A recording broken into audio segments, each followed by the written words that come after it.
आता इथे मी काय करतो, एक select star from employee salary test. आता हे जे आहे एवढं मी दिलेलं आहे ते. आता हे नाव काय झालं, थोडंसं टेक्निकल झालं बुवा, की एवढं खूप हे समजत नाही. याला मग मी एलायस देऊ शकतो डायरेक्टली. एलायस काय देऊ शकतो इथं, की आपण असं म्हणू शकतो की एकतर एम्प्लॉई असं सॅलरी असं असं डायरेक्टली म्हणू शकतो, किंवा फक्त ES म्हणू शकतो. काही हरकत नाही, म्हणजे एम्प्लॉई सॅलरी असं पण म्हणू शकतो. किंवा मग असं वाटलं की मला थोडं अजून शॉर्टमध्ये द्यायचं, एम्प्लॉई सॅलरी असं काहीतरी देऊ शकतो, म्हणजे अंडरस्कोर देऊ शकतो. पण तुम्हाला असं वाटलं की नाही, मला अंडरस्कोर वगैरे नाही पाहिजे, तर असं केलं तर मग हे असं चालत नाही विथ स्पेस. त्यासाठी मग तुम्हाला असा एक अलाय द्यायचा असेल तर असं तुम्ही देऊ शकता, जेणेकरून तुम्ही ह्याला रेफर करू शकता. परंतु कसं आहे ना, की शॉर्टमध्ये जेवढं आपण करू तेवढं चांगलं आहे. मग आता इथं जर असा टेबल असेल तर आपण याला म्हणू शकतो की EST, एम्प्लॉई सॅलरी, आणि मग याला आपण पुढे रेफर करू शकतो.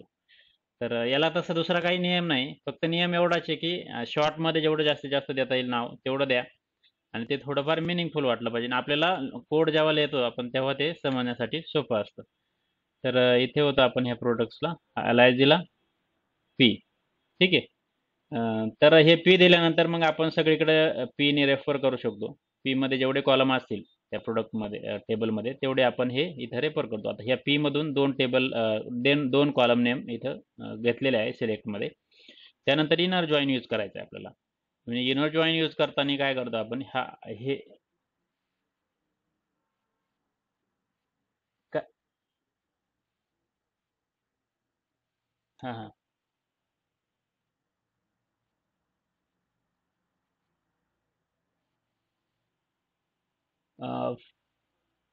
कुठे? इथे?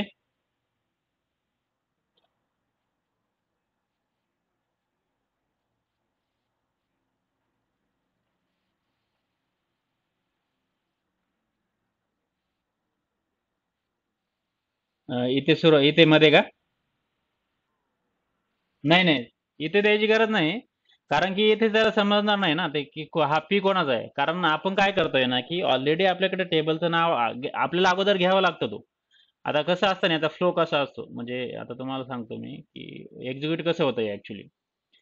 हे जे आहे ना, इंटरनली एक्झिक्यूट कसं होतं, जेव्हा आपण म्हणतो ना की सिलेक्ट स्टार फ्रॉम मग टेबल नेम असं काहीतरी देतो, मग वेअर कंडिशन वगैरे देतो, असं काय असेल. तर जेव्हा इंटरनली हे एक्झिक्यूट होतं तेव्हा पहिल्यांदा कुठे जातं, या फ्रॉमच्या क्लॉजमध्ये जातं. की हे म्हणजे जरी आपण हे सुरुवातीला दिलेलं आहे, जेव्हा इंटरनली एक्झिक्यूट होतं तेव्हा हा क्लॉज पहिल्यांदा एक्झिक्यूट होत नाही, एवढं लक्षात घ्या. पहिल्यांदा फ्रॉमच्या क्लॉजमध्ये जातं, की कुठून आणायचं. हा जो डेटा आहे, सिलेक्ट क्वेरी आहे, परंतु आपल्याला कोणत्या टेबलमधून डेटा रिट्रीव्ह करायचा आहे ती पहिली गोष्ट होती. म्हणजे पहिली स्टेप जी आहे ती ही फ्रॉमची, जो टेबल आहे तो एक्झिक्यूट केला जातो. नंतर वेअर कंडिशन, एखादं वेअर कंडिशन म्हणजे फिल्टर कंडिशन असेल, की हां मला पर्टिक्युलर प्रोडक्टचं म्हणजे लॅपटॉप ह्या प्रोडक्टच पाहिजे असं, आणि मी जर इथं असं काहीतरी दिलं, where product name is equal to laptop असं मी जर दिलेलं आहे, तर मग पहिल्यांदा हे फॉर्ममध्ये जाणार, हा टेबल लुकअप करायचा आहे, आणि त्याच्यात मग मला हे फिल्टर पण करायचं आहे. आणि हे फिल्टर केल्यानंतर मग आपल्याला डिस्प्ले काय करायचं आहे, तर हे 3 कॉलम आपल्याला डिस्प्ले करायचे आहे. ठीक आहे. तर अशा पद्धतीने आपण हा सिक्वेन्स असतो एक्झिक्युशनचा. एवढं लक्षात घ्या. म्हणजे अजून तुम्हाला थोडं डिटेलमध्ये बघायचं असेल तर याचं SQLचा जो एक्झिक्युशन स्टेप्स असतात ना, ते तुम्ही बघू शकतात. Googleवर थोडं सर्च करून समजेल. तर ठीक आहे. म्हणजे इथे पी देऊ शकत नाही आपण. तुम्हाला सांगायचं म्हणजे तुमच्या प्रश्नाचं. कारण की काय आहे ना, की जोपर्यंत अलाइज देत नाही आपण, तोपर्यंत त्याला समजणार नाही की हा पी काय आहे नेमका. त्यासाठी इथं टेबलचं नाव असणार. मग त्याचा अलायस इथं आपण डिफाईन करतोय आता. मग हा अलायस डिफाईन केल्यानंतर मग आपण सगळीकडे यूज करू शकतो. वेअर कंडिशनमध्ये किंवा या सिलेक्ट क्लॉजमध्ये वगैरे, इथे जॉईन्समध्ये वगैरे असं. ठीक आहे. तर हे झालं, आणि आता इनर जॉईन आपण करतोय. आता इनर जॉईन केल्यानंतर आपल्याला टेबलचं नाव द्यावं लागतं. ठीक आहे. आता ह्या गोष्टी लक्षात घ्या. हे जे आहे, हा जो आहे तो जॉईन टाईप आहे. ठीक आहे. आणि हा जो आहे तो याला एल एस म्हटले, आणि याला हा जो आहे तो फर्स्ट टेबल आहे. लक्षात घ्या. प्रोडक्ट्स हा फर्स्ट टेबल आहे. ठीक आहे. आता हे जे कमेंट करतो मी हे क्वेरीमध्ये नाही हा, कमेंटेड कोड आहे हा, आणि त्या फक्त एक्सप्लेनेशनसाठी आहे. आणि हे जे आहे सेकंड टेबल आहे. ठीक आहे, कॅटेगरी. ठीक आहे. तर याला पण मी अलाइज दिलेलं आहे सी म्हणून. आता हे दोन डिफाईन झाले. आणि आता जॉईन पण आपण इथं स्पेसिफाय केला, पण जॉईन पूर्ण होत नाही जोपर्यंत काही वेळ ऑन कंडिशन आपण देत नाही. जर आपण मी ही ऑन कंडिशन दिलीच नाही तर हा कोड लगेच एरर द्यायला लागेल. हां, ठीक आहे. तर ऑन कंडिशन आपल्याला पाहिजे. ऑन नंतर आपल्याला असं हे ब्रॅकेटमध्ये टाकू शकतो. काय होतं ना की बऱ्याच वेळा दोन जॉईन कंडिशन पण असू शकतात, दोन की वरती वगैरे. त्यावेळेस आपल्याला मग इथं एक अँड देऊन अजून एक आपण असं एखादा जॉईन कंडिशन टाकू शकतो. मग हे आपण पुढं घेऊया थोडं ॲडव्हान्समध्ये, जेव्हा जाऊ आपण त्यावेळेस आपण हे गोष्टी घेऊ शकतो. तर असे दोन जॉईन कंडिशन आपण पण टाकू शकतो, पण ते टेबलचं रिलेशनच्या शिपच्या वरती डिपेंड आहे. तर ही ऑन कंडिशन असेल. आता एवढं झाल्यानंतर आपल्याला डिस्प्ले काय काय करायचं आहे, प्रोडक्ट्समधून आपल्याला हे पी आहे याच्यावरून प्रोडक्ट आय डी करायचा आहे, त्याच्यानंतर प्रोडक्ट नेम करायचा आहे, नंतर हे दोन आपल्याला डिस्प्ले करायचे. आणि ह्या कॅटेगरीज टेबलमधून आपल्याला काय करायचं, फक्त कॅटेगरी नेम करायचं आहे. आता इथं बघा, हे ज्या दोन की आहे, कॉमन ज्या की होतात ना दोन्ही टेबलमधल्या, त्याच्यावरती आपण जॉईन केलेलं आहे. हा कॅटेगरी आय डी आलेला आहे या प्रोडक्ट्सवरनं, आणि हा कॅटेगरी आला आहे तो या सी कॅटेगरीज टेबलमधून.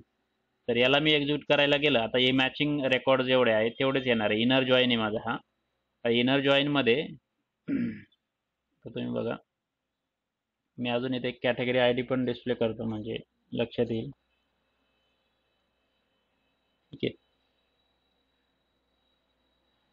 तर आता बघा, इथं कॅटेगरी आय डी 1122 आणि 33 जेवढे होते तेवढेच आलेले. आता इथं जे होते मी तुम्हाला दाखवलं.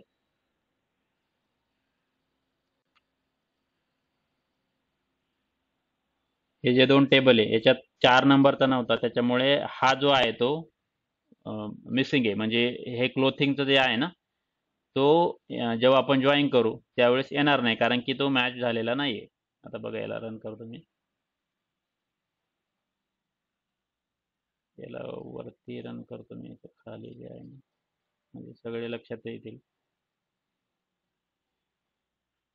ठीक आहे. तिन्ही क्वेरी मी एक्झिक्यूट केलेले आहे, आणि तिन्ही क्वेरी एक्झिक्यूट केल्यानंतर तुम्ही बघा, हे जे आहे पहिला टेबल आहे, हा सेकंड टेबल आहे. याच्यात 4 हा जो क्लोथिंग आहे तो याच्यात मॅचिंग नाही आहे कुठे. 4 आयडिया नाही आहे, त्याच्यामुळं तो शेवटच्या 4 हा कॅटेगरी आय डी इथे आलेला नाही, किंवा तुम्हाला इथं कॅटेगरीमध्ये पण क्लोथिंग कुठे दिसणार नाही. तर हे झालं इनर जॉईन. ठीक आहे. हे इनर जॉईन असं दोन्ही टेबलमध्ये जेवढे मॅचिंग रेकॉर्ड असतील तेवढेच येणार. आता हा 1 जो आहे तो म्हणजे हे 1 आणि हा 1, हे दोन मॅच होत आहे. हा 2 आणि या 2 बरोबर मॅच झालेला आहे. हा 3 जो आहे तो याच्या बरोबर मॅच झालेला आहे, म्हणून हे रेकॉर्ड 5 रेकॉर्ड इथं शेवटी डिस्प्ले झालेले आहे. बाकीचे रेकॉर्ड जेवढे आपण डिस्प्ले केले त्याचं प्रोडक्ट नेम आणि कॅटेगरी नेम. तर अशा पद्धतीने आपण हे दोन टेबलचा डेटा एका याच्यात कंबाईन केलेला आहे, आणि तो डिस्प्ले केलेला आहे with the help of inner join. आता त्यानंतर आपण काय करणार आहोत, आपण आता करणार आहोत लेफ्ट जॉईन. लेफ्ट जॉईन करण्यासाठी काय करायचं की आपल्याला फक्त चेंज काय करायचं असतं, तर लेफ्ट जॉईनमध्ये आपल्याला चेंज करायचं आहे फक्त हे जे आहे प्रोडक्ट्स पी जो आहे तोच ठेवायचा आहे, आणि कॅटेगरी पण सेकंड टेबल आहे तो तसाच ठेवायचा. आणि इथं जो आहे तो इनर जॉईनच्या ऐवजी फक्त काय करायचं आपल्याला, लेफ्ट जॉईन करायचं आहे. आता लेफ्ट जॉईन म्हणजे काय की लेफ्ट जॉईन म्हणजे हे जे आहे की take all rows from left table and matching records from second table. म्हणजे जेव लेफ्ट जॉईन म्हटले म्हणजे काय की पहिल्या टेबलमधून पहिला लेफ्ट कोणता टेबल आहे आपला, हा टेबल आहे, आणि राईट कोणता आहे, कॅटेगरीज आहे. तर पहिल्या टेबलमधून सर्वचे सर्व रेकॉर्ड घ्यायचे. हे जेवढे आहे ना इथे सर्व रेकॉर्ड येणार, हे 5च्या 5 प्लस मॅचिंग रेकॉर्ड्स कोणते याच्यातले जेवढे मॅचिंग असतील तेवढे. आता याच्यात काही जास्त चेंज नाही, कारण की याच्यात तुम्हाला दाखवतो, हा जो आहे तर हे सर्व 5च रेकॉर्ड आलेले आहे, कारण की तेवढेच मॅच होतात. 4 नंबरचा जो आहे तो मॅच झालेला नाही इथे. म्हणजे आपण जर म्हटलं सी कॅटेगरी आय डी, तर 4 नंबरचा इथं आलेला नाही, कारण की तो मॅचिंग नव्हता. आता तुम्हाला आता परत सगळं व्यवस्थित हे लेफ्ट जॉईन कसं वर्क होतं ते बघतो. हे बघा, लेफ्ट जॉईनमध्ये सिमिलर जसं इनर जॉईन झालं, की याचे जेवढे मॅचिंग होते तेवढेच आलेले. 4 नंबर मॅचिंग होत नाही, मग तो 4 नंबर याच्यात पण आलेला नाही. आता याच्या अपोजिट राईट जॉईन आहे. आता राईट जॉईन काय करतं ना, राईट जॉईन हे जे आहे हे काय करतं आपल्याला, तर राईट जॉईन इथे जे आहे इनर जॉईन,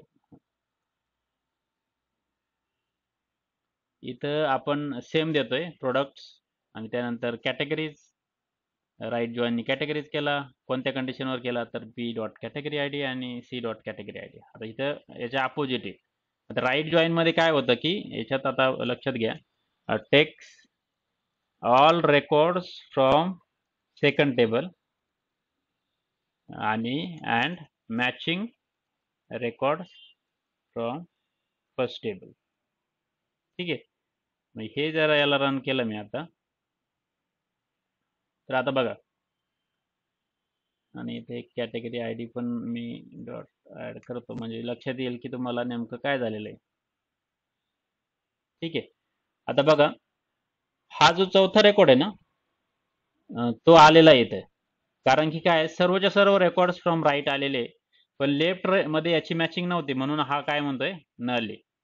आता यालाच जर तुम्ही पूर्ण तिन्ही एक्झिक्यूट केले तर तुम्हाला अजून कळेल की हे कसं आहे एक्झॅक्टली. बघा, याच्यातले जेवढे मॅचिंग आलेले तेवढे हे 3 रेकॉर्ड मॅचिंग आहे. चौथा जो क्लोथिंग आहे ना, तो याच्यात नाहीये कुठेच. म्हणजे 4 नंबरचा कॅटेगरी आयडी इथे नाही, त्याच्यामुळं तो मॅचिंग नाही. म्हणून हे शेवटच्या याच्यात आहे ना, हे दोन्ही नल आहे. कारण काय आहे की प्रोडक्ट आयडी आणि प्रोडक्ट नेम हे कोणत्या टेबलमधून येत आहे? हा प्रोडक्ट आयडी आणि प्रोडक्ट नेम हे पी म्हणजे प्रोडक्ट्स या टेबलमधून येतात. याच्यात आपल्याला 4 नंबरचा कॅटेगरी आयडी नाहीये. त्यामुळे आपल्याला काय होतं, ते इथे नल डिस्प्ले होत आहे. तर अशा पद्धतीने आपण हे जॉइन करू शकतो. आणि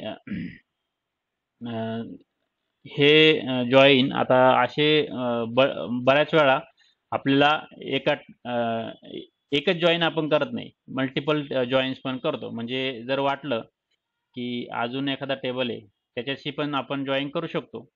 तर बऱ्याच वेळा मल्टिपल टेबलवरती जॉईन करावं लागतं. मग एखादा अजून असेल तर आपण त्याच्यात मग इनर जॉईन असा देऊ शकतो. आणि एखादा लेट्स से आता इथे आपल्याकडे टेबल नाही तसा, लेट्स से डिपार्टमेंटमध्ये जॉईन केला, त्याला अलायन्स दिला, मग त्याची एक ऑन कंडिशन अजून एक येणार. मग तो सपोज आता पी डॉट, आता मी इथं आपल्याकडे रेकॉर्ड नाही, P dot department I D is equal to D dot department I D, असं काहीतरी कॉलमवरती पण आपण ऍड करू शकतो. आणि डिपार्टमेंटची पण इन्फॉर्मेशन आपण इथे सिलेक्ट क्लॉजमध्ये ऍड करू शकतो.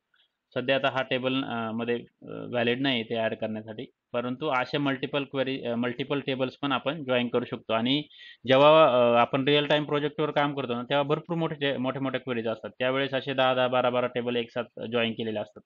त्यावेळेस आपल्याला हे सर्व जॉईन्स मग कॉम्बिनेशन मध्ये इनर जॉईन म्हणजे काही टेबल इनर जॉईनने असतात जॉईन, काही टेबल लेफ्ट जॉईनने असतात, काही टेबल राईट जॉईनने असतात. म्हणजे जशी जशी त्यांची रिलेशनशिप असेल टेबलमध्ये त्यानुसार त्याचा हे सर्व डिसाईड केलेलं असतं, किंवा हे जॉईन्स वगैरे डिफाईन केलेले असतात. तर आता तुम्हाला याची प्रॅक्टिस करायची आहे आज व्यवस्थित. मी तुम्हाला अजून काही एक्झाम्पल देणार आहे आज व्यवस्थित, इनर जॉईन, लेफ्ट जॉईन आणि राईट जॉईन कसे करायचे वगैरे ते. आणि ते केल्यानंतर आपण बघूया की मग तुम्हाला याची प्रॅक्टिस आज झाल्यानंतर काही अजून ॲडव्हान्स एक्झाम्पल मी तुम्हाला देणार आहेत. मल्टिपल 2-3 टेबल आपण एकत्र कसे जॉईन करू शकतो वगैरे, ते पण आपण एक्झाम्पल घेणार आहोत. ठीक आहे. इथे काही क्वेश्चन्स आहे का जॉईन्स बद्दल?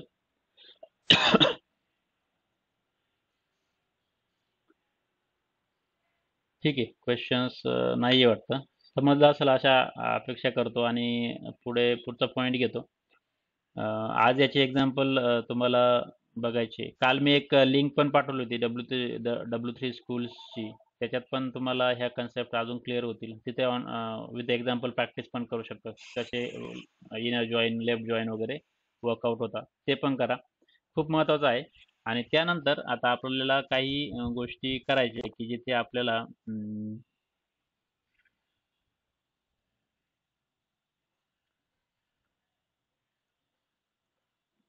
काय असतं ना की टेक्स्ट आणि डेट ह्या फॉर्मॅटवरती आपल्याला डेटाचे ऑपरेशन्स करायचे असतात. म्हणजे जो काही डेटा असेल, आता let's say select star from person, let's say person, person मध्ये नाही, इथे एखादा पर्सन वगैरे किंवा किंवा ॲड्रेस घेऊया. ॲड्रेस हा टेबल घेतो मी इथे.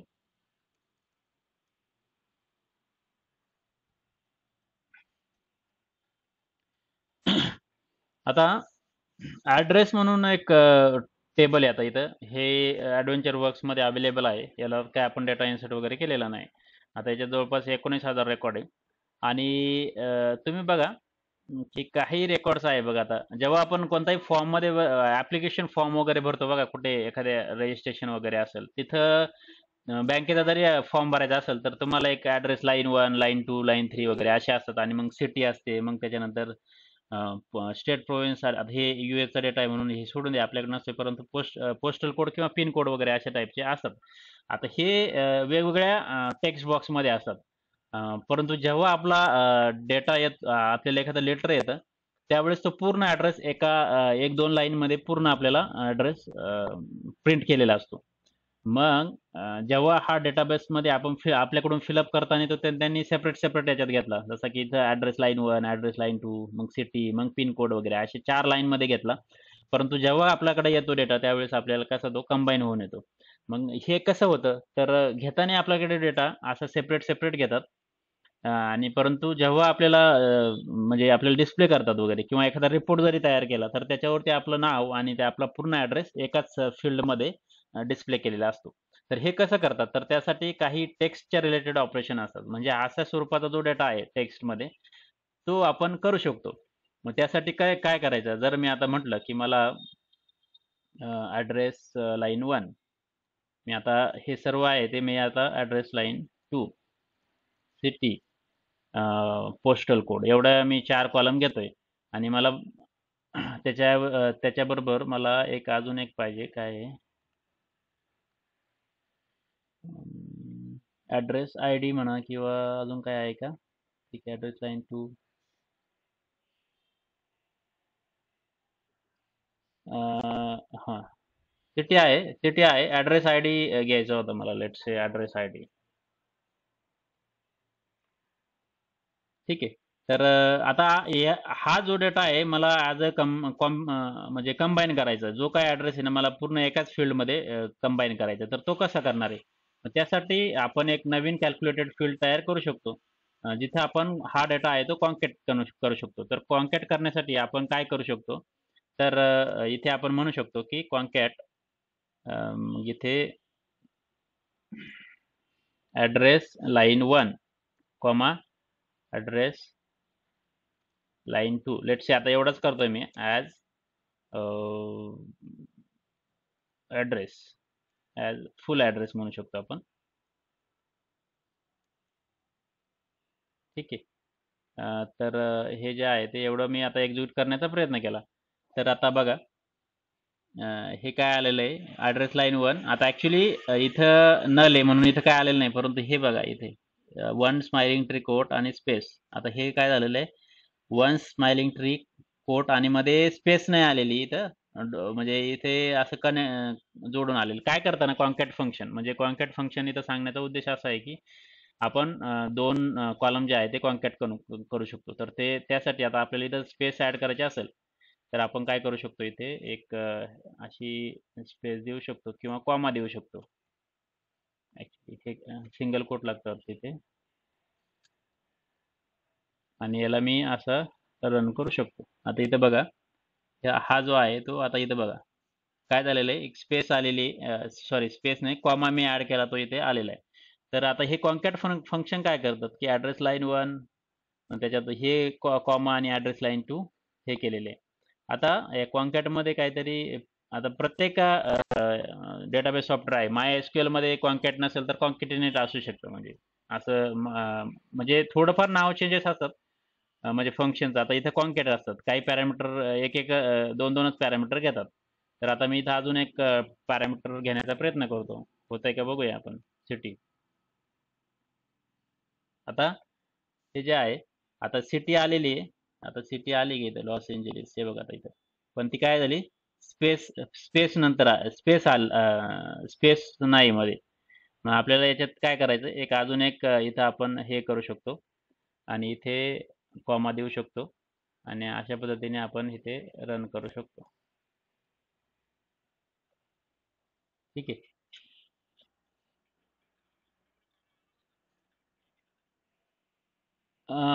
Without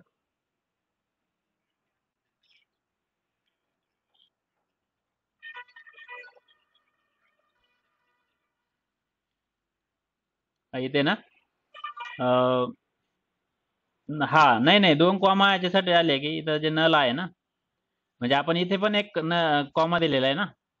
actually address line one मध्ये डेटा आहे, मग त्याच्यानंतर आपण काय दिला, कॉमा दिला आणि इथे नल आहे. मग तो परत त्याचा ऍड्रेस लाईन टू नल आहे, त्याच्यामुळं तो स्पेस म्हणजे तिथं व्हॅल्यू नाही, त्याच्यामुळं त्याच्यानंतर कॉमा आलेला आहे परत आणि ही एक व्हॅल्यू आहे तिथे. तर ते आलं. हे एक असं असतं की जिथं नल असेल तिथे मग आपल्याला काही ऑपरेशन्स म्हणजे डिसाईड करावं लागतं की नेमकं नल असेल तर काय करायचं.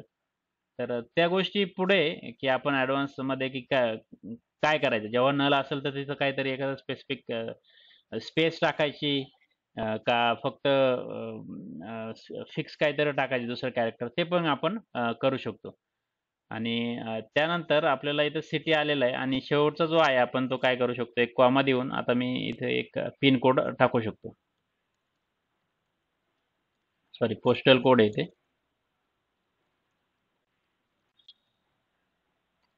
ठीक आहे. तर हे झालं म्हणजे आपला हा पूर्ण फुल ॲड्रेस येईल.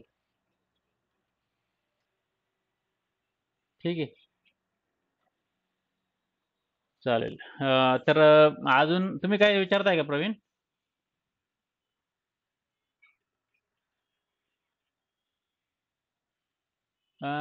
कुठे नाही, आता आपण बरोबर कॉमा दिले ना. कॉमा दिले बरोबर, पण अजून एक कॉमा म्हणजे आता हे जे डिस्प्ले होत आहे एक्स्ट्राचे, ते म्हणताय तुम्ही का?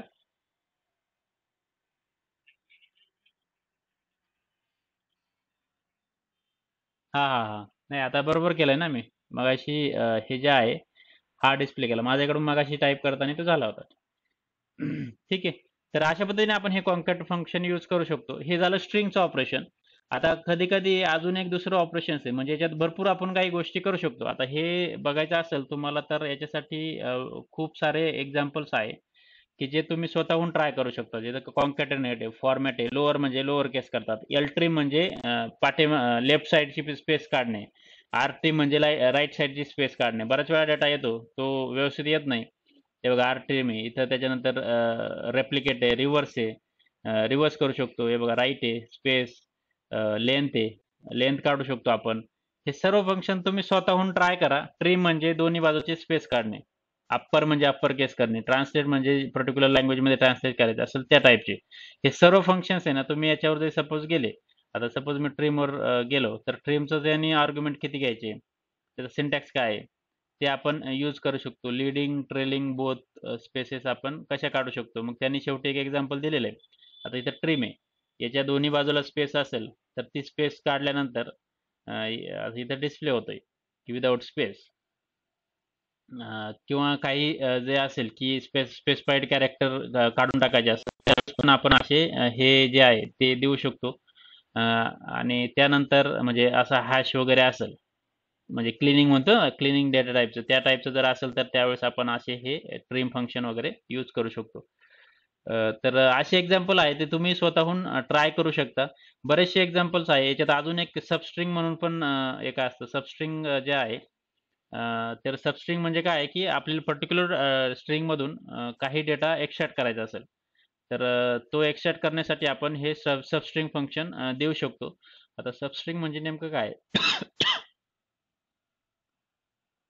तर सबस्ट्रिंगचं एखादं एक्झाम्पल घेऊया. ॲड्रेस लाईनमधून फक्त आपल्याला पहिले 3 कॅरेक्टर काढायचे. तर आपण सबस्ट्रिंग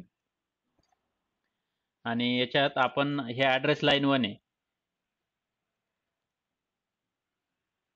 ठीक आहे. आता इथे हां, ॲड्रेस लाईन 1 मधून आलेले म्हणजे याच्यातून मला पहिले 3 कॅरेक्टर पाहिजे. तर मग मी काय म्हणू शकतो, की 0 पासून स्टार्ट करा आणि 3 पर्यंत स्टॉप करा. अशा पद्धतीचं आपण देऊ शकतो. अ, आणि ते मग आता आपण याला रन केलं, तर तुम्ही बघा याच्यातले पहिले 3 कॅरेक्टर आलेले एक्स्ट्रॅक्ट. कुठं झालं ते एक्स्ट्रॅक्ट हां, इथे शेवटचं याच्यात. हे बघा आता. सॉरी 0 नाही येणार. 1 पासून 3 पर्यंत केले ते 3 कॅरेक्टर आपले काय येणार आहे इथे. हे बघा आता इथं बघा हॅश 500 जे आहे त्याच्यातले हॅश आणि 50 असे 3 कॅरेक्टर आलेले एक्स्ट्रॅक्ट झालेले. अशी बऱ्याच वेळा रिक्वायरमेंट असते आपल्याला पर्टिक्युलर डेटामधून काही डेटा एक्स्ट्रॅक्ट करायचा असतो. तो आपण असा करू शकतो. म्हणजे म्हणतो ना आपण की पिन कोड आपल्याला फक्त एक्स्ट्रॅक्ट करायचा तर पिन कोड पण आपण पर्टिक्युलर एक्स्ट्रॅक्ट करू शकतो जर आपल्याकडे पूर्ण डेटा एका पर्टिक्युलर कॉलममध्ये येत असेल तर. तर अशा बऱ्याचशा रिक्वायरमेंट असतात आणि हे टेक्स्टच्या रिलेटेड जेवढे डेटा आहे ना टेक्स्ट डेटा टाईप जो काय टेक्स्ट डेटा टाईपमध्ये असेल त्याच्यावरती ऑपरेशन्स परफॉर्म करण्यासाठी आपण काही गोष्टी काढू शकतो. म्हणजे अजून एखादा जर कन्सिडर केलं तर लेंथ जे आहे लेंथ म्हणून एक फंक्शन आहे. त्याच्यात पण आपण लेट्स से ॲड्रेस लाईन 1 ची लेंथ किती आहे हे आपल्याला फाइंड आउट करायचं असेल तर आपण ते पण काढू शकतो. आता इथं बघा किती लेंथ आहे टोटल लेंथ किती त्या पर्टिक्युलर याची तर ते काढू शकतो. त्यानंतर अप्पर करू शकतो आपण. जर सपोज आपण अप्पर म्हटलं ॲड्रेस लाईन 1 किंवा सिटी सिटी मला अप्पर केसमध्ये पाहिजे तर ती आपण करू शकतो इथे. याला रन केलं मी सिटी बघा अशी पूर्ण याच्यात अप्पर केसमध्ये सेम लोअर केसमध्ये वगैरे पण आहे. असे बरेचसे एक्झाम्पल्स आहेत ते तुम्ही इथे ट्राय करा. मी याची लिंक आज तुम्हाला याची पाठवतो ग्रुपमध्ये. तर ही या लिंकमधून तुम्ही जेवढे काही फंक्शन्स आहेत ते ट्राय करण्याचं बघा. स्वतः आज प्रॅक्टिस करा हे सर्व फंक्शन्स काय करतात. खूप महत्त्वाचे म्हणजे आपल्याला माहिती असणं गरजेचं आहे हे फंक्शन्स. ठीक आहे. हे झाल्यानंतर आता आपल्याला किती वेळ आहे अजून एक 5-7 मिनिटं आहे आपल्याकडे. डेटचे फंक्शन्स असतात. डेटमध्ये पण आपण भरपूर गोष्टी करू शकतो. म्हणजे डेट टाईमचा जो डेटा असतो म्हणजे आता आपल्याकडे कुठे हां इथे